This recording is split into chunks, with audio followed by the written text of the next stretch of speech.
Coach Mike Brown surprised by Jorge Masvidal's shape and return to American Top Team. One of the biggest MMA stars in recent years, Jorge Masvidal, is gearing up for a return to the cage. And American Top Team coach Mike Brown was pleasantly surprised to see how good he looked when he returned to the mats. Masvidal recently expressed his desire to make a comeback to MMA after retiring last April. He hasn't been completely removed from combat sports, though. In July, he boxed against the man he fought in the inaugural BMF title fight, Nate Diaz. Despite spending a majority of the past year focusing on boxing, Brown says Masvidal is already in shape to compete in MMA, and that includes the grind of wrestling, which is typically the most grueling aspect of the sport. I was actually surprised when Jorge came back to the gym, how good of shape he was in. He was actually in really good shape, and he had obviously been training, and I'm talking wrestling shape. He was jumping right in and wrestling with the best guys. He didn't get out of shape. He's focused and he's ready. He has that itch and wants to do it again. He's obviously a big star. There's a lot of matchups that I'm sure people want to see. There's a lot of fights I would like to see. I'd like to see him in a more exciting, like a BMF type fight. Nothing like a title contender fight, I don't know, like a Justin Gaethje type of guy. I always like the Diaz brothers, that would be great. Nate for the third time, whatever, you know? There's 20 fights that would probably excite me with Jorge. He's exciting. He's always fun to watch. He's the man. UFC champion maps out blueprint for 2025. A reigning UFC champion recently expressed his desire to follow an Alex Pereira-like plan in 2025. Said champion appeared in an interview with Grind City Media and mentioned that he wants to be busy in 2025, just like Alex has been this year. Belal Muhammad has graced the octagon only once this year, but he made the most of his UFC 304 outing by claiming the UFC welterweight championship. On the other hand, Pereira has already defended his title 3 times this year. Moreover, Potan's activity has been supremely impressive over the last 12 months, having fought 4 times since last November. Sitting on the couch doesn't get you paid. Sitting on the couch doesn't make me happy. I want to get happy by competing. I love to compete. So, yeah, for myself, obviously it's the task at hand. What's next? And then for 2025, I'm trying to get on that Alex Pereira schedule. If it wasn't for him, I would have been on the Fighter of the Year ballot. Chael Sonnen says Dustin Poirier and others flirt with retirement to receive praise. Dustin Poirier recently confirmed that he will indeed fight in the UFC again, despite contemplating retirement after his loss to Islam Makhachev at UFC 302. Dustin wants to plan his exit from the sport by going out in front of his home fans in Louisiana. MMA retirements never tend to last too long. Just look at Donald Cerrone's recent comments, and this likely isn't going to change as the sport continues to age. During a recent episode of ESPN MMA's Good Guy Bad Guy show with Daniel Cormier and Chael Sonnen, Cormier said that he was never convinced that Dustin would step away. He said that the former interim champion's ability to still compete at the highest level meant that he wouldn't ride off into the sunset just yet, even if he was suggesting that this was more than likely. Sonnen followed this point up by referencing something that he would do in his childhood in order to receive words or praise and encouragement from his peers. He said that in art class, which he was hit and miss at, he would parade his best pieces of work around and say how bad they were in order to draw compliments.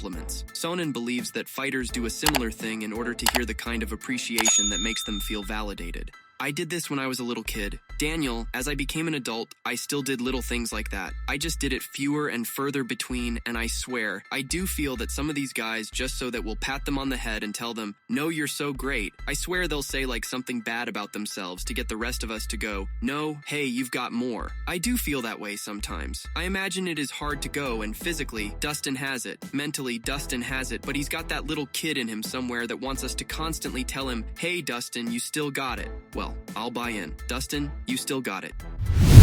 Ilia Topuria explains beef with Islam Makhachev and his team ahead of Max Holloway clash. Ilia Topuria and Islam Makhachev's rivalry has seemingly escalated from a competitive challenge to a heated exchange of sharp remarks. Topuria initially expressed interest in facing Makhachev for the UFC lightweight title. However, his comments ignited a strong reaction from Makhachev's teammates, leading to a series of confrontations. Usman Nurmagomedov stepped into the exchange to question Topuria's legitimacy in street fights, after the Spaniard claimed he would not fight Makhachev in the streets because he'd have to pay for his medical bills. Most recently, during an interview on the Ariel Helwani show, Topuria was asked to shed light on his rivalry with Makhachev. I don't have anything personal with him. The only point is that he's the world champion in the lightweight division. I want to move up to the lightweight division. I want to face him in the future. I said something like, I want to face him in the octagon, and all his cousins came out. When I see you in the street, when I see you around, I'm gonna do this and that. You are not gonna do anything.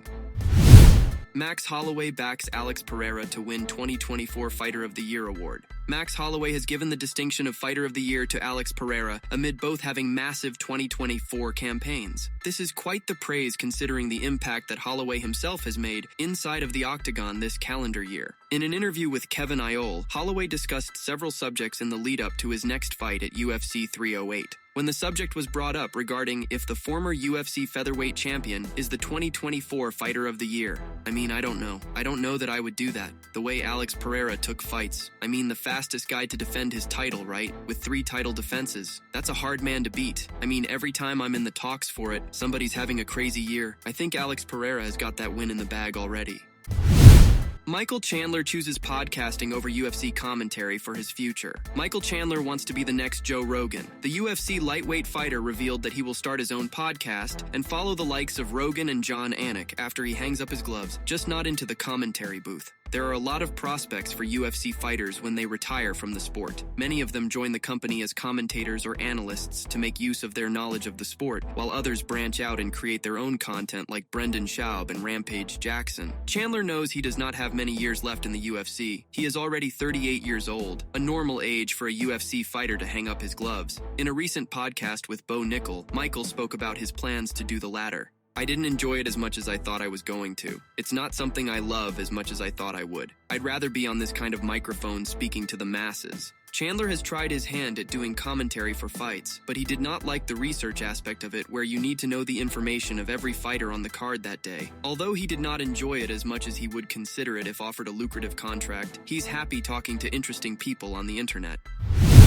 Tom Aspinall teases huge return as he prepares for UFC 309 backup role. Interim heavyweight champion Tom Aspinall has confirmed he will serve as the backup fighter to next month's UFC 309 heavyweight title fight between rival John Jones and the returning Stipe Miocic. However, the former has teased a big return to action in the meantime. Aspinall, an interim heavyweight champion under the banner of the promotion, most recently co-headlined UFC 304 at the end of July in his native Manchester, successfully avenging his sole promotional loss in a blistering first-round knockout win over perennial contender Curtis Blades in their interim title rematch. And earlier this week, the Atherton native confirmed his status as the official backup fighter to next month's headliner at UFC 309 between John and Stipe, questioning if his services on short notice will even be required. Yes, it is official.